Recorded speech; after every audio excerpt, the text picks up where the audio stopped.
5, 4, 3, 2, 1.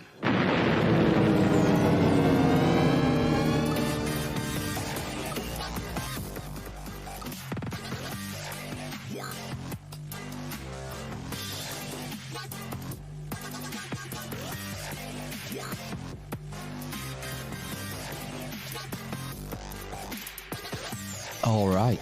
Hello, willkommen, bienvenue, konnichiwa, ni hao, jambo, marhaba, and all the other universal greetings. It's time for the Amish Inquisition, yet again, episode 231, on Sunday, the 15th of May, 2022. I'm Amish Phil. I'm Amish Ben. And I'm Amish Matt. And tonight, we're going on a nub adventure. We're going to be exploring the nubs with Ziggy Dan. How are you doing, Ziggy? Hi, guys. It's nice to have you, and thank you for jumping in at very short notice, 2 weeks ahead of schedule. Time traveling. Yes. And you have a YouTube channel? Yep. Called Ziggy Dan. Yeah, Ziggy's own channel. And for those who aren't aware of your channel, you've got tons and tons of videos exploring these weird enigmatic artifacts that we see on ancient constructions and ancient monuments, which, I mean, is there an official name for the nubs? No. It's just... There's Lifton Bosses is the official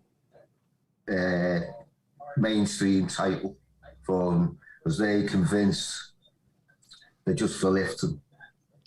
Well, if you have a look where the positions on blocks, they can't be for lifting, and the round is underneath. So how are you going to get a sling or a rope on something that's round? It's just going to slip off.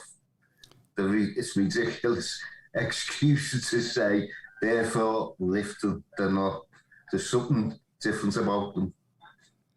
I mean, it's like the natural instinct I think probably everyone has when they first see them. It certainly was for me when I first saw these things. Oh, that's something you lash a rope round to help you with moving them and putting them in place. Yeah.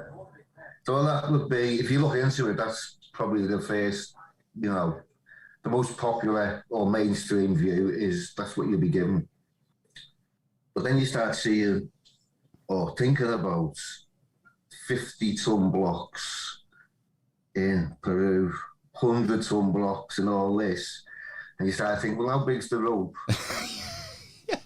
How thick was the rope? Yeah.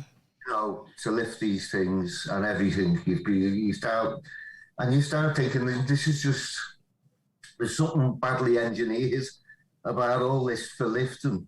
It just looks impossible when you start looking into them. You start finding them. There's even tiny ones hidden in places, which could have absolutely. There's no chance that they'd be used for lifting. I mean, if it's to do with lifting, you would think from like an engineering point of view that the size of the nub would have to be correlated to the size or weight of the block, and that they would be in sort of uniform positions for stability reasons, wouldn't you? Yeah, I don't know. No. Let's shall we throw up a picture just to give people an idea? Let's. We've got this one that you sent me of some particularly worn nubs. Yeah, some good nubs. Yeah. Now the other mainstream one is that when they're splitting stone, so they chip it along. I don't know if you've ever seen wedge holes, ancient wedge holes in stone, where they put a wooden wedge in and they break the stone. Mm-hmm. And right. It leaves a wedge. Now, they're saying that these nubs, the other way they've come about is when they're splitting the stone, it's leaving. So you'd have where the spaces in between would be where the wedges were. And that bit was the bit that's left on. But then, why fashion them? Right, to make them more ornate, like you get in the likes of Oliante Tambo on there. They're really ornate. They're really, well, well made, they're not rough or anything. So why would they do that? Yeah, and you would think, If they were just left rough, you could say, okay, it is the splitting with the stone, right? But even that doesn't add up really. But so why would they formalise them then? After, why didn't you just leave them rough? There's no point in them carving them nice and smooth and slightly angled this way or this way. And different shapes, round ones, oblongs, square ones, half moons. yeah. They have to be made. They have to be made. They can't be from just snapping stone in half. Because look at the one at the top of the wall with the two on it. The oblong one with the two on it. Right, yeah. Could you imagine if you split stone, it would leave that? No. Absolutely not. No, that's nonsense, isn't it? Yeah. I mean, it wouldn't leave. There's a gap between the bottom of the stone and the nub, isn't there? It should be. You would think they would be on the edges, all exclusively. Mm-hmm. Yeah. Whether you see ones on the edge, and this is where people point to go, it's just splitting the stone there. Then you'll get one in the middle of the stone a bit further up. So you say, well, how could they split the stone there and then leave three nubs? One's higher up the stone. How could they create a nub there? It's out of place. Just because you'd expect the stone to cleave neatly, whichever type of stone you're trying to cut like. Mm. Where's this example from, Ziggy? This one will be Oli Ante Tambo in Peru. In Peru. Yeah. What strikes me just looking at this one, and that oblong stone you mentioned at the top there, is to get these nubs, you've got to remove all this material around the nubs and purposely leave these exposed. They're like relief carvings, aren't they? They're exposed nubs. Isn't that where the forklift goes? I mean, there's a lot of effort gone in to leaving those nubs there. But you could, as I'm saying, about maybe they had wooden cradles now. That would fit on their wooden cradle. But the back of that stone is probably a totally different shape, which wouldn't it'll have no nubs. Right, yeah, these are polygonal megaliths. Yeah. And they're all different. Are you going to make a different wooden cradle for every single stone? You know what? It looks like, when you pour something into a mold and it sets, and you have those sort of casting leavings.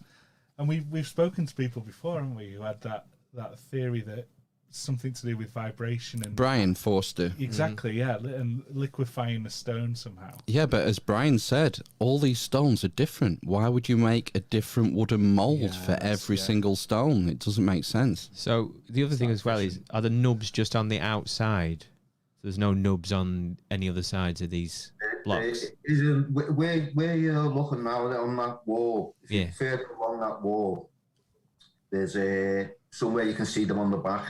All right. The shape of the stone, you think, well, how are they going to get the cradle? Will have to be all shaped there. Yeah. Yeah. Has he gone? Can you hear him? No. And I think your mic's gone a bit quiet there, Ziggy. Okay, can't hear you, Ziggy. You just went really quiet then. You're always trying to chase a new engineering thing to accommodate a new block or a different shape nub or the way it is. It becomes ridiculous to every time you think of something you could use. It just doesn't add up. So there's something different about them. I think it's the positions they're in. They tell you something. It's weird that they are all different shapes, but they're clearly designed to Tetris together to kind of a square form. But why wouldn't you just use squares? Squares. Yeah, you get to these square ones, and some of them, I mean, loads of them have no nubs at all. And you might find I was doing Indian temples today, big place and everything, and I could only find about 5 nubs in the whole place. And a couple that had been clearly knocked off, but the rest of it was all smooth. You go to another Indian temple next door, loads of them, they're all over. The foundations, around the doors, around the drains, architectural things like load-bearing pillars and things like that. And I think that's what the Masons, I think probably the Masons in the ancient past probably weren't very savvy. They were probably stonemasons, they had short lives. They probably didn't read a lot. And they were probably on the quarry from an early age. So the easiest way to probably read a building plan would be some sort of code. No, an easy code for people to learn and remember. Right. Which is the load-bearing stone. This one's for the wider window.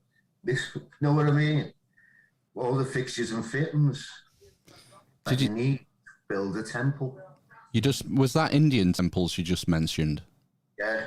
I think this one is from an Indian temple. Correct me if I'm wrong. Yeah. That's Bharadishwara temple. And so here we've got examples of nubs along the bottom. What would you call them, like foundation stones? Would that be right? Yeah. You could say, well, it's a pattern. Like, you see along the Greek. Right now, the Greeks invaded India prior to them starting to build temples. So whether it's Greek technology, they're employing the Masons because they're using the same techniques in Greek temples and the same in Indian temples. So they could have spread that way. But then you say, how does it spread to Peru? Yeah, that's what I was just kind of thinking. So is it found on every continent then, these kinds of nubs? Right, mostly right up until 1600s, especially in India, because they were still building. You can find them, but whether the stone is repurposed from other temples that have fallen down. Right. Another thing that happens, you see, they repurpose the foundations and everything. Take the lot. I've just done a temple. I've one of my last few videos. A temple you can see. It's pieces of scrap. They're all over the place, and it looks like they built a wall from the frieze of a temple that's fallen down. And when you look around the site, there's wrecked temples everywhere, all in parts and bits. So the same as where Angel Fort in India, it looks like the stonemason yard's been nuked. It's cobbled it all together inside 4 very ornate gates, really, which are nubs, which ones are a solar marker for the solstice, and it has 3 nubs on the split, and the sun has to come right across this split in the arch, which is only inches wide, and it has 3 nubs on it. So why would they be there? Just to mark that. There's a fellow in Peru who will show you on a certain day of the year, a corner of the street, and the sun's rays hit the nubs, and they cast long shadows down to the next nub, and it only happens on one day of the year. So you'd obviously know that, we've got buildings that have the date on the roof over most of all buildings used to have the date somewhere on them. Yeah. What the building is, the name of the building, what it does probably, and everything. So that might just be the date it was built. Yeah, they're telling you the date it was built by the nubs. Wow. That's pretty cool. Just going back to the Indian one, Ziggy, you said that you had a feeling that this sort of technology might have been transmitted from ancient Greece. Was that Macedonian invasion of India, first of all? And is that because There are no sort of megalithic examples of megalithic architecture in India before that. Well, there's dolmens and stuff. Yeah, right. Plenty of dolmens in a place called Aol in Karnataka or something like that. It is the place where masonry started in India. Right. It's dolmens everywhere and quarries and stuff. So it just seemed like that this was the earliest place for temple building, starting here for masonry, collecting masonry and that. And there's dolmens, so it must have been occupied for a long, long time for our dolmens there. And they've been preserved. And some of the earliest temples are like, to me, look like carvers. They were cube with has a holy relic in it. And then they've been embellished over different cultures that have took over India. They've embellished that space, the temple. It's the same with, I don't know if you've seen me Baalbek videos. The foundations of that Baalbek were not Roman. The Trilithon stones. They're not Roman, they're Phoenician. They might have built this up. I know covered it all over in nice Roman stuff, but they didn't do that platform. There's other temples in the area built by the Phoenicians that the Romans have come along and decorated afterwards, and the platform is exactly the same profile as the ones at Baalbek. It's like as if they were practicing on these smaller temples. Wow, and I mean, Baalbek is in the right area for being Phoenician. When you think of Phoenicia, think of Tyre and Carthage. Phoenicians were there before the Egyptians, the Romans, and the Greeks. The Phoenicians were there first, and there's ancient Phoenician quarries right by where these temples are built. So, if definitely the Phoenicians built them. To me, they built them. And the Romans were very practical in that sense, you know. If they came across a huge, you know, foundation and they wanted to build a temple there, then why not just take down whatever's there and reuse it? Why go to the trouble? And why cut 1,300-ton blocks out? Why is 10 130-ton blocks not hard enough? I just don't get Baalbek at all. I don't think we have a good explanation for that whatsoever. So because one of the official excuses, if you like, for the huge stones is that there's a landslide area. That's why they built them so big. But I think what they built with them is a dock, right? And they brought the rest of the stone in barges and built it that way. On water, they built a dock, filled it with water, built it that way, downhill. I mean, there's some ideas about the Great Pyramids being built that way, that the Egyptians might have used canals to divert like a little tributary of the Nile right to the Giza Plateau. We're finding them now. They know there's docks. They know the dock. They were docks right up to the Sphinx Temple. Right. The dock are up to there, but they're finding remnants now. The canals on the plateau. So if you had canals on the plateau, then they would just be like, I mean, you must be familiar with canal building in England, right? Going up over the Pennines, 480 feet, the same height as the pyramids. So from Liverpool to Leeds, it's 480 feet. You go up or down. On the locks. Exactly the same as the pyramids, 480 feet. With locks, it's over a long distance, but that's all you need is locks. Strategically placed.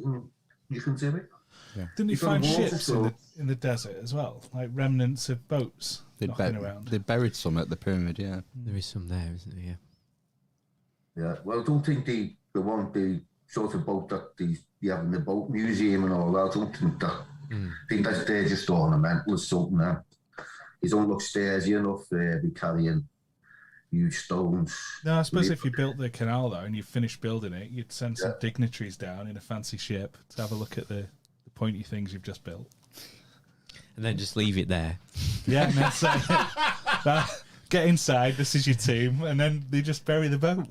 Don't need it. Won't be needing this again. There's depictions in Egypt of barges like carrying stone, and I think it was a documentary a couple of years ago. The papyrus we found that described some sort of boat they built and everything. Yeah. The ancient boats, and they were moving stone to fix the monuments and pyramids, right? Something like that. It doesn't exactly say the pyramids on the papyrus, but it was claimed by mainstream that they're claiming that this is Khufu, right? This is Khufu's boat, and this is the papyrus that proves he built the pyramids. And it doesn't. It proves that he had repairs, so that's all. Does not prove that he, right? So they built a barge. Egyptologists, which took Mark Lehner, and they commissioned a barge to be built identical, right to the total method that was used to prove you could move a block. And the barge started to sink and had a 2-ton block on, which is the average weight. So they decided to cut the block in half. So the exercise has already failed. Right? But they haven't proved anything. It failed. So they cut the block in half and tried again, and the barge sank. So it couldn't have been done like that. So the depictions and things that they're saying, that's how they done it. It might be fanciful. They might have that might be just them imagining. Oh, they must have had a barge this big. Let's draw a picture. Mm-hmm. As anyone, you can use your imagination to imagine, like I'm saying, cradles and all this. I could probably draw a cradle to fit around a nut block and all that, just the same as somebody in the past do what they thought was the conveyance for the huge blocks being a boat, just a bigger Egyptian boat. It doesn't look like it would. It looks like that would sink with the size of the block he has on. I mean, if you're struggling with a 2-ton block, the average weight of the limestone blocks, then good luck with the 40-ton and 60-ton granite blocks in the relieving chamber roofs. Mm. And they came from Aswan, which is, about 800 kilometres to the south? I don't know when people do the math of how quick you'd need to lay a block. I've done it. I'm sure I've done it live on this podcast many years ago. Was it every 2 minutes? How many barges are you going to need? Yeah. To pick them blocks. Yeah. The quarries and all this to fulfill that task. Yeah, it's crazy, isn't it? Yeah. The stones at the top the same age as the stones at the bottom?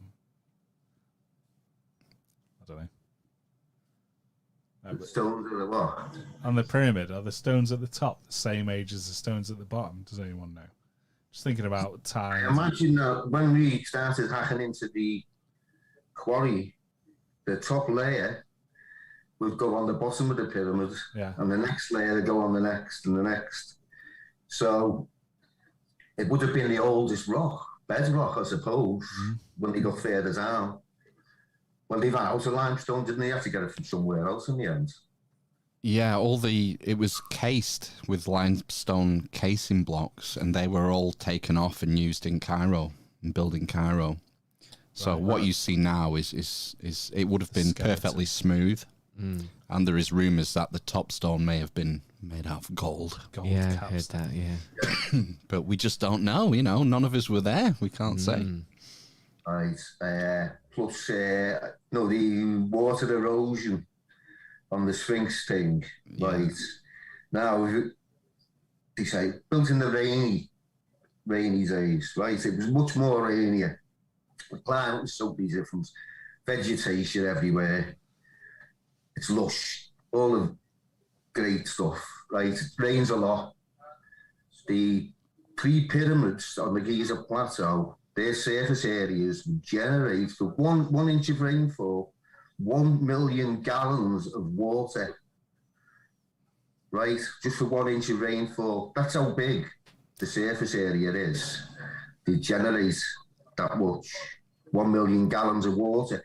So you've got to manage this water, this rainfall. So I think there was moats around the bottoms of the pyramids. So you had a water source so you could feed your canals there. Right, when it rained, you collected the water and you used it. It's the same as what you were looking for before, that block hole on St. Tambo. Right, it's terraces, so it has to be watered from the top.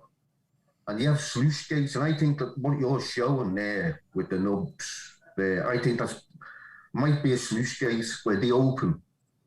Yeah, right, because the sun falls at a certain time of the year, right, we've got to water this part, lift the gate.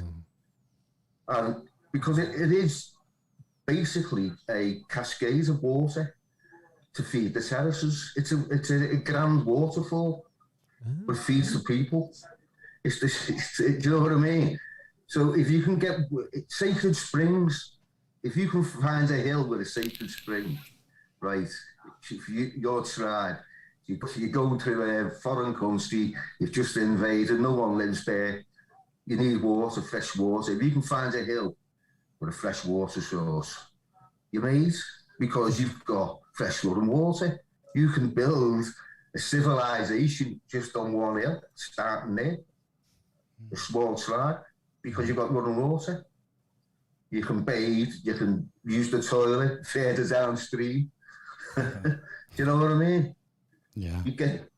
And you can see friends here, and that's how you see the likes of Delphi in Greece, built around the sacred spring. Every time you go to the legend board of the site will say, there's a sacred spring, the adorned. When you see the earliest parts of the building and that, you can see where the stone changes, right? And new masons have come along, better tools, and they dress the old altar. And then someone else comes along later, and they put another cladding round, and you can still see remnants and stuff like that. But this is where you start seeing, when they've fallen down and bits have fallen off and all that, you start seeing nubs underneath. So, stones back in the past and all this, like, they've early days, you can find them. From old buildings or even older buildings. So, well, this is like what Mario mentioned last week about. I think it was the Pyramid of the Sun at Chichen Itza. That they reckon there's maybe 2 previous pyramids underneath it, 2 previous constructions. There's another one. I think it's Mexico. It's had 5 new layers on top. It smells. That's what it means, doesn't it? It means built 3 times.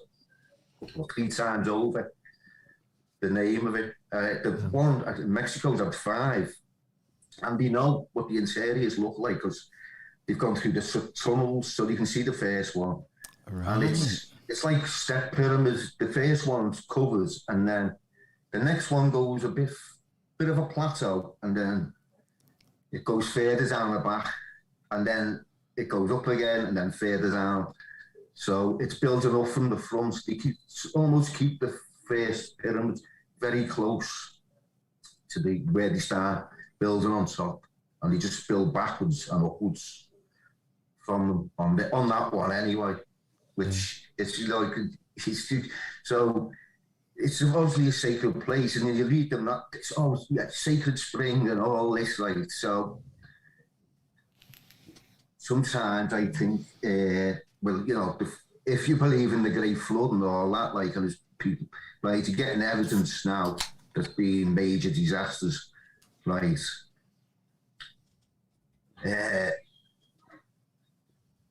So when you see likes of Libya and half of Malta was lost, right, through rising sea levels, and they can't find out who built their temples. It just seemed to appear from nowhere.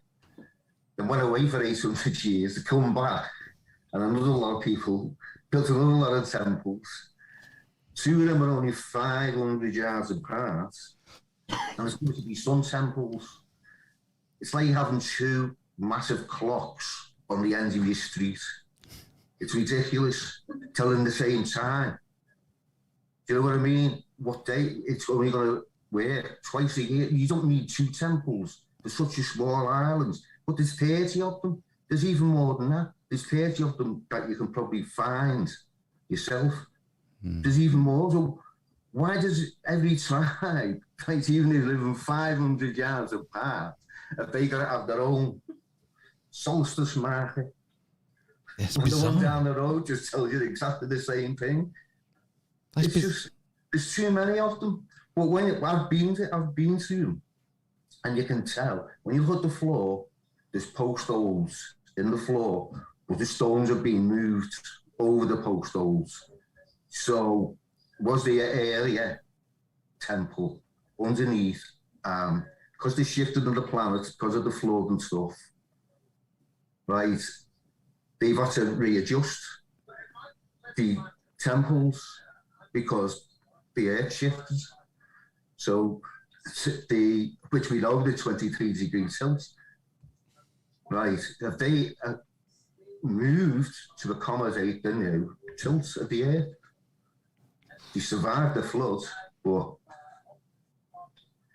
you know what I mean? So they've come back to the temples and they've gone, well, they're in the wrong place now a bit, so we'll have to move them around.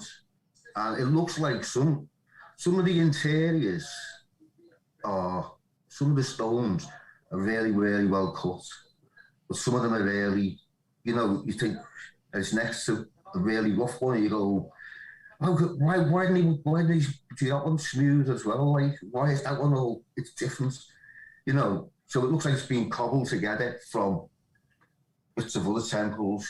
It's really been moved around. And I think that there was probably older temples that once stood on the spot that were wrecked.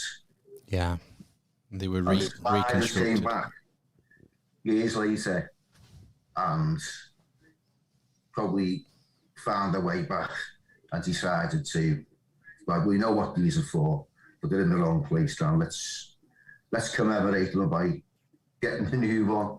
And maybe it was just a temple mania building on the island because there's so many of them. Well, I mean, we've got like cathedral building mania in the Middle Ages, haven't we? Where there was a massive boom in the Gothic era. Maybe there was something similar after like a great reset. Well, you see, like the pyramid, there's all the cardinal points and everything. So you say, well, it's told the time, if you like. The earth hasn't moved. There's nothing shifted. It's still pointing in the same place. But we've got a 23-degree tilt, so it was built after the tilt, right? So they're establishing a new north, east, south, and west. This is the marker, and if anything goes wrong in the future, this is going to be the marker. This is going to hold all the world's mathematical knowledge. It'll just take a bit of time to work it out. Like the speed of light supposed to be in the... I was just going to ask you about the speed of light. Right.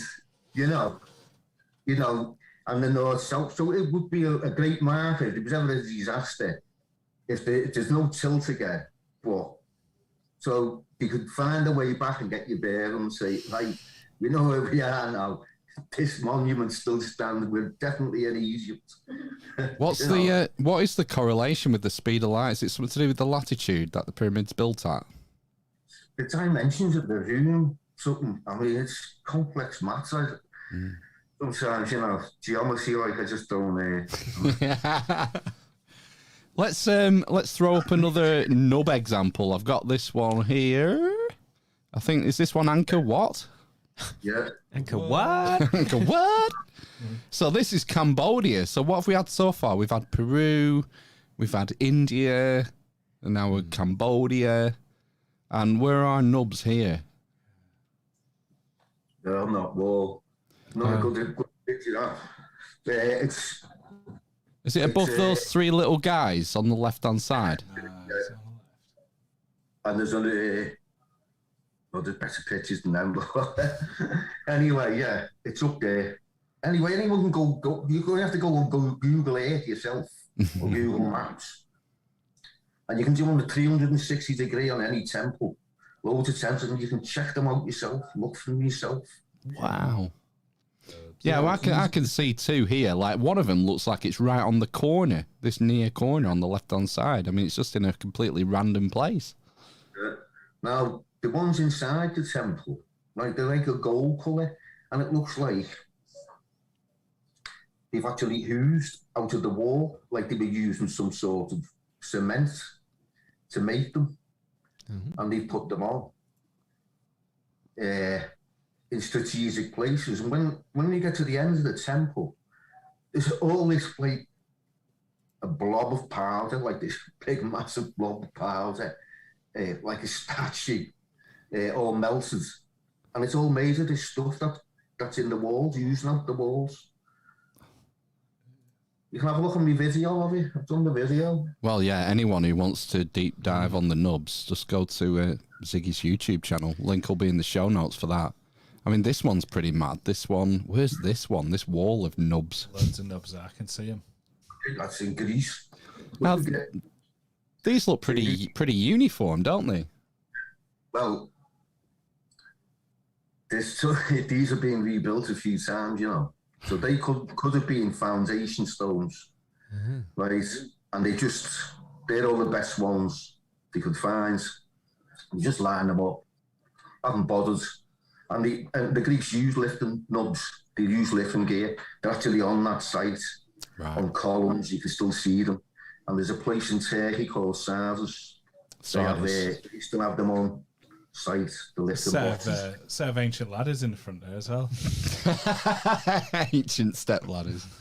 But I mean, this is a completely different beast from the ones in Peru. I mean, just when you just look at these stones, I mean, they're so uniformly cut and they all look similar size, very similar oblongs with nubs in the same. Sorry?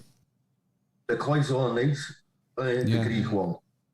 And you'd like, they've changed them into adornments, but the likes of other temples the Greeks have done, they're pretty random, and they're not in a pattern at all. It's a shame they didn't finish these. You've got round ones on the corner, then you've got like 4 squares, a couple of triangles, then a couple of round ones. And you're thinking, well, maybe the round ones are where the pillars go, the load bearing, that's the load bearing part. That's what they're telling you, you know. The masons look at that and they know where the column's going to go. That column's going to go there. Because it's not a uniform pattern. It's random on the base. So I'd be telling you what goes above. The same in the Indian temples, around the drains. Now, some of the Indian temples, they've got no drains at all. You can't see them.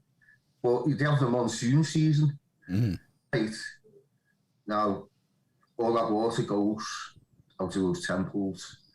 Right, so they've got hidden drainage because I've followed outside the temples. You can find the drain channels and things like that where they get all the water to go in different places. Because before you build a civilization or temple, you've got to have drains, haven't you?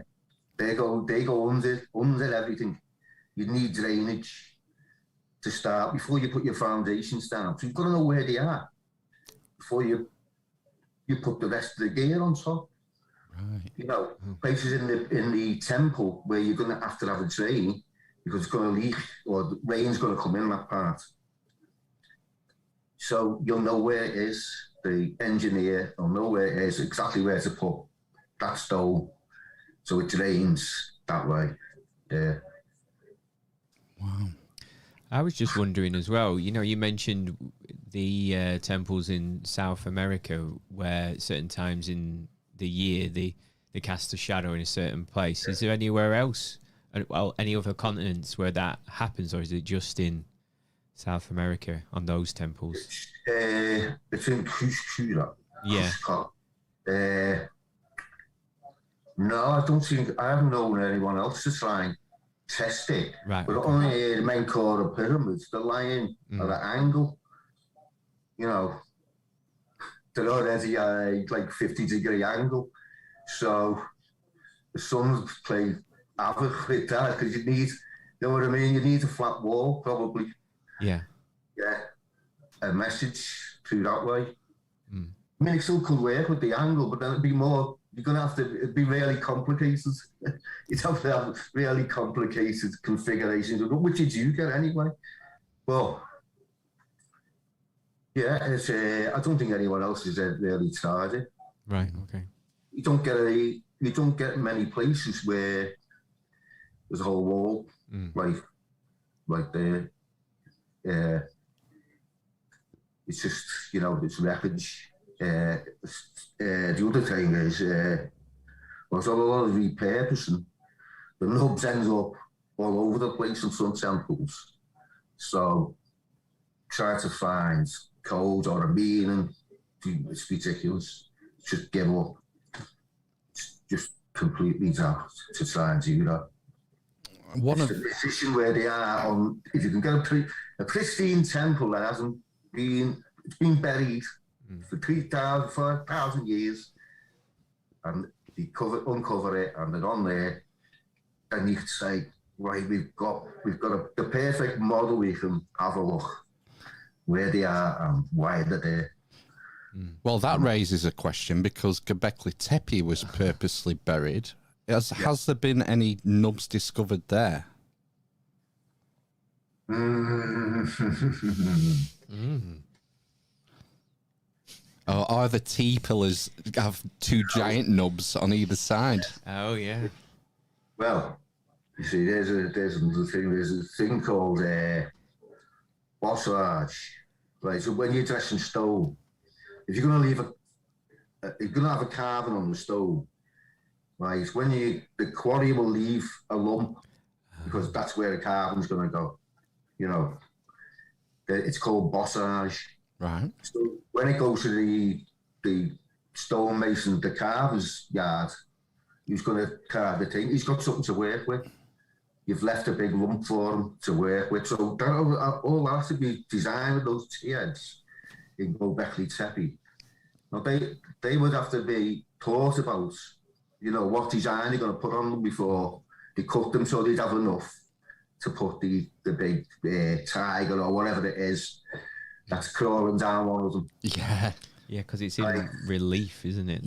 Massive, deep relief. I mean, it's like they're jumping out of the rock, aren't they? Like the stone. Now, some Indian temples unfinished, and you see these lumps sticking out. People go, oh, it's a nub. You send pictures and say, no, it's a nub, it's a nub.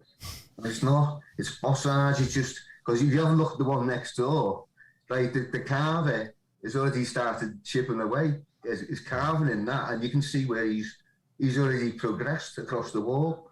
So they see 3 blocks, and they think, oh, 3 nubs. It's not. It's just he hasn't finished the job. That's all. You just need that much stone out for them to work with. So when people see that block, they tend to think it's a nub, and it's not. So are there any nubs at Göbekli Tepe or what? You laughed like you were teasing me. Have you found something and you're not telling? Well, there is artifacts, like, and you go, oh, but I mean, it's stretching it a bit, like. Is it? Right, okay. You want it to be a nub, like. Hey, but look, what's been excavated? Is it 5%? Not 10%? It's 5, isn't it? I think. Or even older. Is Karahan Tepe now? Yes, yeah, and there are other. They just keep finding them, don't they? These buried sites. So I'm seem to remember them saying that they haven't even excavated Göbekli Tepe down to its proper foundations. I don't think. No, 5% of it they've done. Yeah, they've got one circle. They've started one circle. They've been at it for what, 25 years, maybe. But yeah, there is some anomalies in the rubble that's around there. That you can see it's fresh stone. You're thinking that must have been off another temple. No, they've put it in the rubble. Oh, the fill when they filled it in. So there must have been other temples, and they find an eggs and things like that in the rubble. So there must have been other parts that they've repurposed to just use it for fill, and they've carried on like. So, and you see that all the time, repurposing. I mean, that's our best chance, isn't it, to find something, because we have this problem with all these temples and stone circles and stuff, is that we can't be sure what was repurposed and what was carved specifically for that site and survived to the modern age, whereas by deliberately burying the site, that's our best chance, isn't it, to try and make sense of what was going on.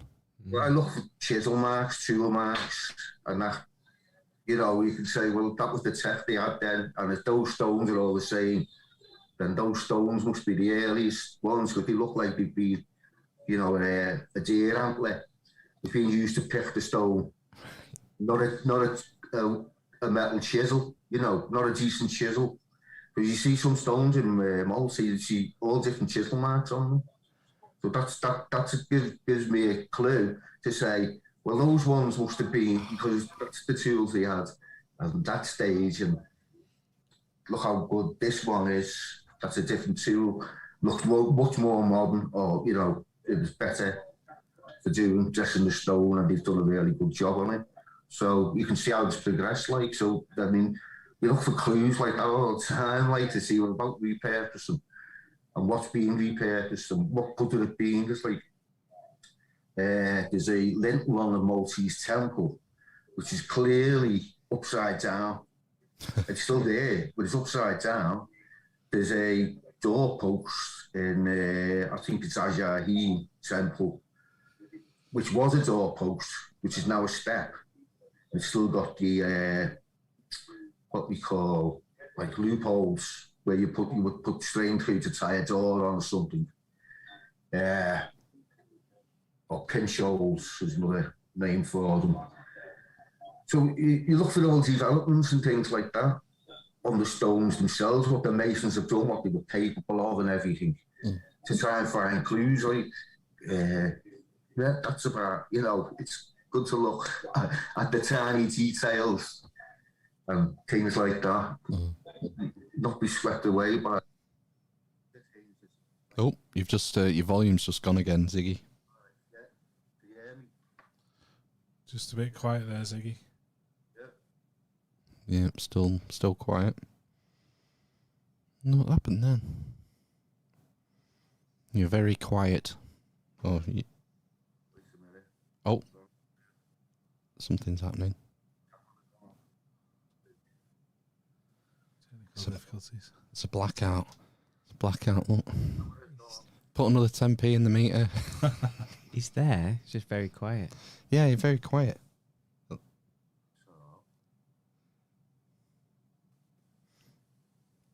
was having some technical difficulties here. Yeah. With your microphones.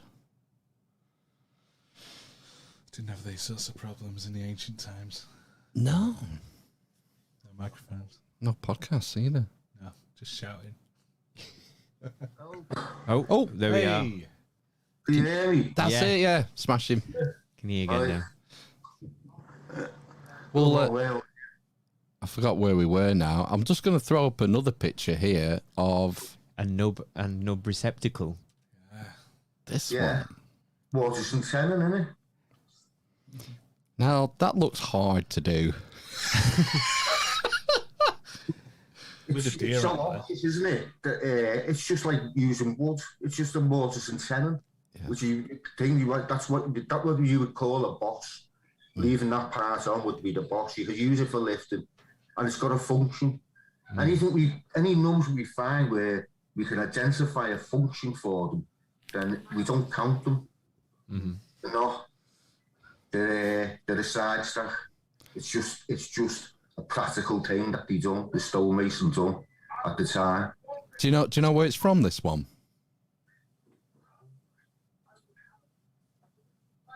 I imagine it's probably Egypt or something. Yeah. It's a lot of trouble to go to that, man. You think they would have just used like mortar or something?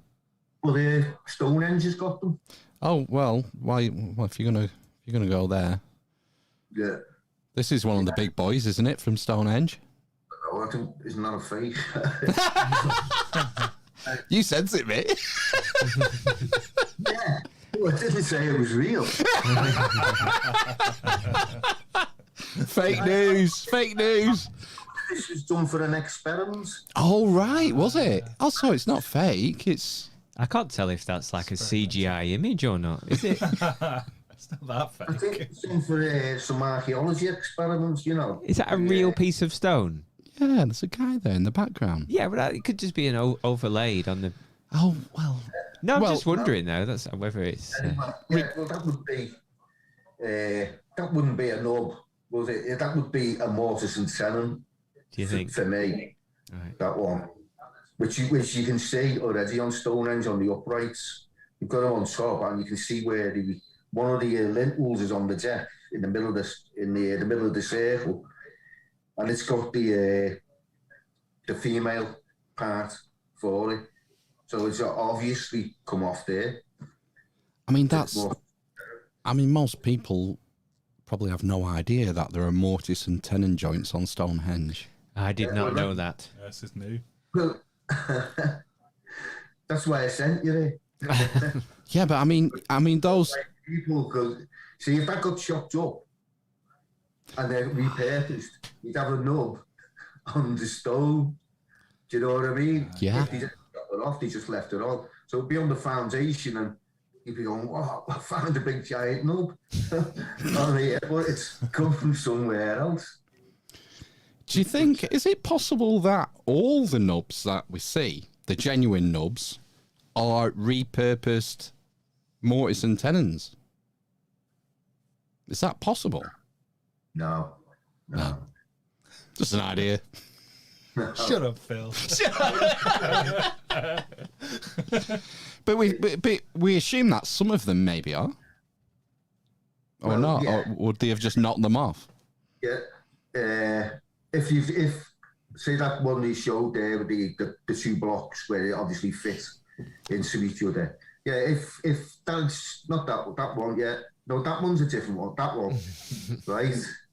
Now, if it snapped off, says an earthquake, snapped off, you could still probably use that block on you. But you might still have a slight angled part left, which, you know, you put on the building, you put it on the outside. You don't want that tatty bit in the inside. So go on the outside, you don't bother chipping it off. And it gets smoothed over years later. You know, after thousands of years of use, if they ever last that long, but generally they don't, like, but yeah, it could form into a nub by erosion, a lot of erosion. Yeah. That's a point. I mean, would the nubs be more susceptible to erosion rather than the surface of the stone because they protrude? When you look at where they are in rainy places, they don't seem to have. They seem to erode at the same level as the rest of the stone. There doesn't seem to be any marked difference, I can see. The stone looks totally smooth. It doesn't like it's warped anywhere. I have got a couple of photographic ones where they look slightly hooked, as if they drooped. This is like, I worked in the moulding industry on concrete and rubber. All right. So all these things that you see when people talk about, they look moulded. They are right, because when you get a failed mould, you get defects, and all the same defects that you see in the stones there, they're all exactly what happens when a moulding fails. If the shuttering sticks to the concrete or the mould, you haven't put enough release spray in the mould, it'll stick to the mould and it will rip and distort. And plus you have to have air vents to let out steam from chemicals if it's rubber, and obviously chemical reaction in concrete and that. Right. So some expansion takes place and you do find little tiny nubs where stuff is creeped out from the sides of the shutter, and all that hasn't quite been sealed and that. But when you pull the shutter, if it hasn't been done properly, you can pull a big chunk of the concrete off, things like that. Anyway, yeah. It's crazy, isn't it? I'll just throw up because I don't think we've looked at this one properly yet. Right, that one. Look, see the way that one's got the nub in the middle, Yeah. right? And it's got the mortise and tenon probably at the back. Now, there's other ones like that in India where you can see them on the building and you can see the nub on the side and you can see where the slot is, where the next bit of stone was going to go in. Oh, right. So the nub acts as like a marker that this is a mortise and tenon joint block. Yeah. Yeah. Wow. So presumably, like that makes me think that maybe the guys who built it put those marks there for if it had to be renovated or for maintenance reasons. Yeah. Or it's that's right. Yeah. It'd be so much easier to put an indentation in there, wouldn't it? Put an indent, yeah. Wouldn't it be easier to put an indentation in rather than craft a nub? Because you'd have to take that whole face off, wouldn't you? Yeah. You've got to. They have to be. They are designs. There's no doubt about it. On most of the stones, the designs, they actually carved and made. They're not randomly just snap bits off. You know what I mean? And you see where that is now. I've seen it broken. When you showed the big stones in Cusco down the street, the green ones, some of them being broken. Is that these ones? No, the other one, them ones there. Now, some of them on one street, they're completely smashed and they look really brittle. And behind where the nub was, you can see a recess area where it's broke. So I'm thinking, right, is those nubs there telling the raising the next bit of stone, right, has got to fit because they've already left the slot for it. Do you know what I mean? So there's interlocking. There's an interlocking space which is behind there. So if they ever do need to repair them, they know where certain things are. They know what stones they can pull out or things like that. That's crazy. I mean, the thing that makes it so crazy is because we're dealing with Peru here and all across America and Central America, and this just does not fit with the standard model of history. It's a bit. Especially if this is, what's the word, like a transmission of knowledge or a technique. Yeah, well,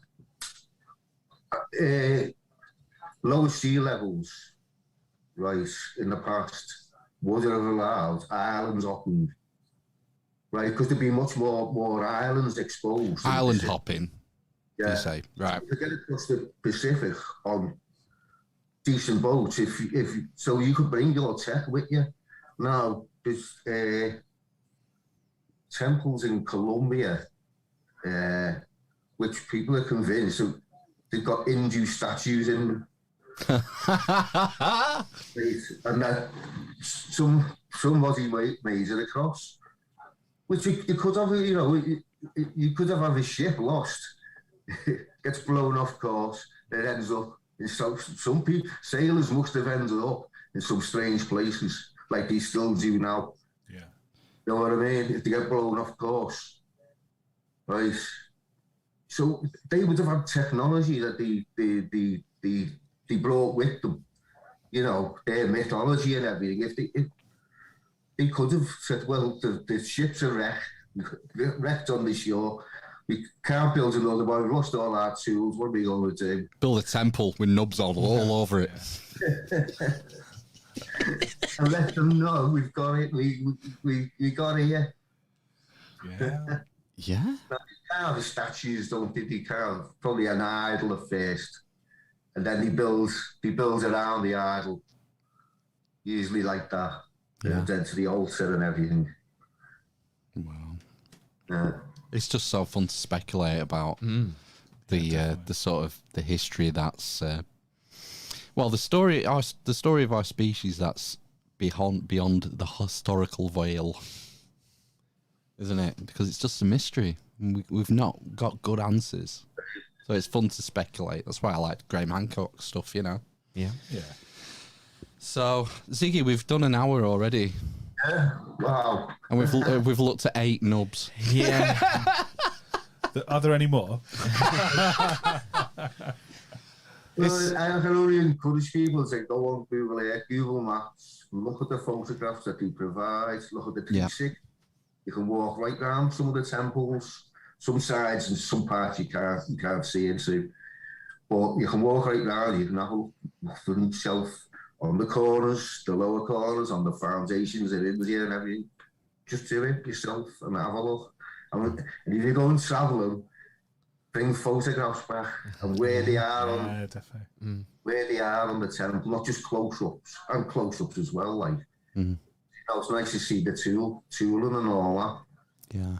Like if people bring the, you know, show us them as well, like that'd be great. Yeah. And more importantly, go to Ziggy's YouTube channel because you'll get your fill of nubs there. It's nubs and nubs and more nubs. We're about 59 now, I think. 59 videos? Only short, only very short. And I don't talk over them and don't try and mislead people or anything like that. They can look, make their own minds up, put a comment in, and I'll try and answer it. Excellent. Nice one. Best way to be, that. That's grand. We put a link to that in the show notes. Absolutely, yeah. The link will be there if you're listening. And Google as well. Link to Google in the show notes. Well, Ziggy, it's been nice to meet you, finally. And I encourage everyone to follow your work and keep up to date with the latest nub developments. Hot nub news. Hot off the press. Yeah. We'll wrap up now and just stay on the line for us for a minute while we play ourselves out. Right. And we'll catch you lot listening on the flip side for part 2 for a bit of news. All right. Thanks, Ziggy. Take care. Cheers. Thanks.